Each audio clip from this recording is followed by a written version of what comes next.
Actes, chapitre 1. En effet, j'ai fait le premier discours, ô Théophilos, concernant toutes les choses que Yéhoshua commença de faire et d'enseigner, jusqu'au jour où il fut enlevé, après avoir donné, à travers l'Esprit Saint, ses ordres aux apôtres qu'il avait élus. Auxquels aussi, après avoir souffert, il se présenta lui-même vivant, avec beaucoup de preuves, leur apparaissant pendant 40 jours et leur parlant des choses qui concernent le royaume d'Élohim. Et, étant assemblé avec eux, il leur donna l'ordre de ne pas partir de Jérusalem, mais d'attendre la promesse du Père, ce que vous avez entendu de moi.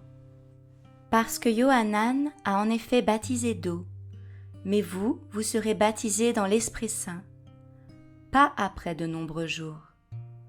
Eux donc, s'étant réunis en effet, l'interrogèrent en disant « Seigneur, est-ce en ce temps-ci que tu restaures à l'état initial le royaume d'Israël ?»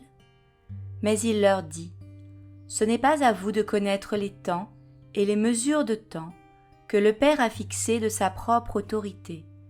Mais vous recevrez la puissance du Saint-Esprit qui viendra sur vous, et vous serez mes témoins, non seulement à Jérusalem, mais aussi dans toute la Judée et la Samarie, et jusqu'aux extrémités de la terre. » Et après qu'il eut dit ces choses, pendant qu'il regardait, il fut enlevé, et une nuée le prit et l'emporta de devant leurs yeux.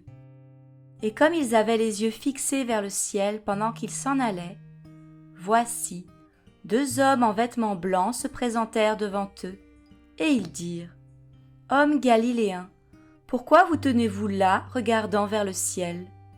Ce Yéhoshua qui a été enlevé au ciel, du milieu de vous, viendra de la même manière que vous l'avez vu allant au ciel. » Alors ils retournèrent à Jérusalem, de la montagne appelée la montagne des Oliviers, qui est près de Jérusalem, à la distance du chemin d'un jour de Shabbat. Et quand ils furent entrés, ils montèrent dans une chambre haute où demeuraient Pétros et Yaakov, et Johanan, et Andréas, Philippos et Thomas, Barthélemaï et Mattithia, Yaakov d'Alphaïos, et Shimon le Zélote, et Yehuda, frère de Yaakov. Tout ceci d'un commun accord, persévérait dans la prière et dans la supplication avec les femmes, et Myriam, mère de Yéhoshua, et avec ses frères. En ces jours-là, il fallait que fût accomplie cette écriture que le Saint-Esprit a prononcée d'avance par la bouche de David au sujet de Yehuda, devenu le guide de ceux qui ont saisi Yéhoshua. Car il était compté avec nous et avait obtenu par tirage au sort le lot de ce service.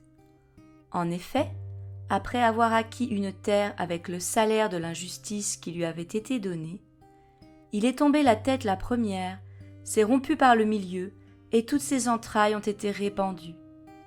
Et la chose a été si connue de tous les habitants de Jérusalem que cette terre a été appelée dans leur propre langue Akeldama, c'est-à-dire la terre du sang. Car il est écrit dans le livre des psaumes que sa demeure devienne déserte et qu'il n'y ait personne qui habite en elle, et qu'un autre prenne sa fonction de surveillant. Il faut donc parmi les hommes qui nous ont accompagnés tout le temps que le Seigneur Yéhoshua allait et venait avec nous, en commençant depuis le baptême de Johanan jusqu'au jour où il a été enlevé du milieu de nous, qu'il y en ait un qui soit témoin avec nous de sa résurrection.